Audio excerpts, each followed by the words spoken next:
Hello everyone, today we're going to talk about milling airplanes, okay, with your mill scope.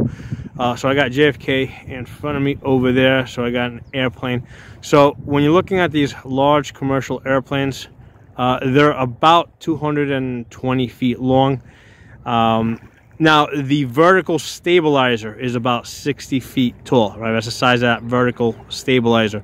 Because in order to basically range estimate based on the length, you kind of need the airplane sitting horizontal to you, but the vertical stabilizer, you can, if it's kind of sitting at you in a diagonal type of position, you can use that vertical stabilizer to range estimate. Okay, so the formula is you're going to take your feet, whether it's the 220 feet long or the 60 feet tall of the vertical stabilizer.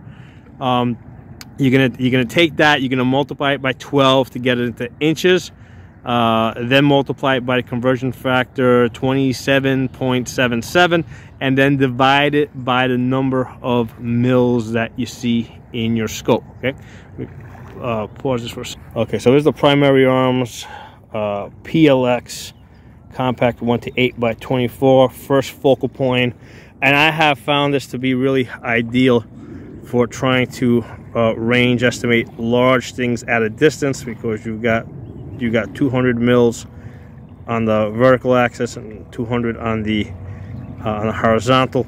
And what I found is that when you're with the airplanes in particular, a lot of times I rarely go over 3 power, and a lot of times I just have to come back to 1 power because they're just so far away. That if I zoom in, I'm basically spending too much time hunting, okay? Whereas if I, if I stay out in 1 power, I can quickly find it, get on it. And what I'm doing is, rather than when you look at this, when you look at the mill lines over here, what I'm doing is I'm kind of looking at the darker sections rather than going to the center. I'm coming a little further out. Actually, let me zoom this. I can see it without having to zoom in at 3, but for you guys, I think I'm gonna have to zoom in at a little bit so you guys can see the. All right, so if you look at the little lines, right, the dark lines, you can easily count like 5, 10, 15, 20. I'll try and pause the camera for you guys so you guys can see it a little bit better.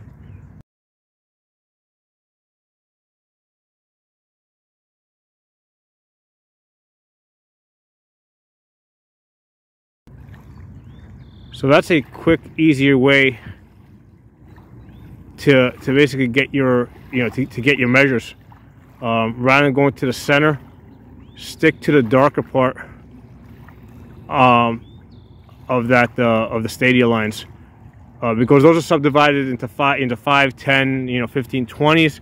And there's, if you need to get more accurate than that, then you can zoom in. But especially if you got like that, because I've been actually range estimating airplanes that, like, while they're flying in the air, I've been basically, like, there's one over there, I've been basically range estimating them, and I'm able to quickly, like, size them up, let's say at 5 mils, using those dark lines. So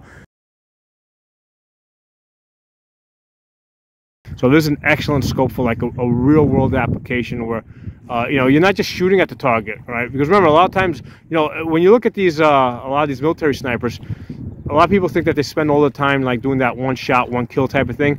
They actually spend a lot more time just doing observation, radioing back information, calling in airstrikes and artillery strikes. So the observation part is they do a lot more observation than actual shooting, from everything that I've been able to gather. Okay, so a lot of fun. I've done a lot of videos on this scope, so I'm not going to get into the details of like how to mill it, because I did this in just like the previous video. But I wanted to just point out that information with regards to milling airplanes. With the large commercial airplanes, those are the numbers you got to remember. They average, the large ones, and you can tell the large ones, they have about 40 windows. The smaller ones, so the ones that have about 40 windows, they're about 220 feet long, and the vertical stabilizer is about 60 feet tall. The ones that have about 20 windows, those are about 175 feet long. Okay, so you can use that information to range estimate. I've also been range estimating these trains that have been going back and forth over here. The train carts, right, because here I'm outside JFK, the train carts are about 60 feet long, and I've been able to range estimate that little bridge that you see over there. Actually, this section over here, that section over there is at 900 yards. This section over here, where I'm kind of in the middle of my screen, that's at about 700 yards. So I've been able to both use the rangefinder and use the mill scope to basically confirm those measures. So these are like kind of like standard measures, like railroad carts are being about 60 feet long. Tractor trailers being about 75 feet long. So there's certain numbers you just want to memorize, and it makes milling a lot easier. Okay, so talk to you all soon.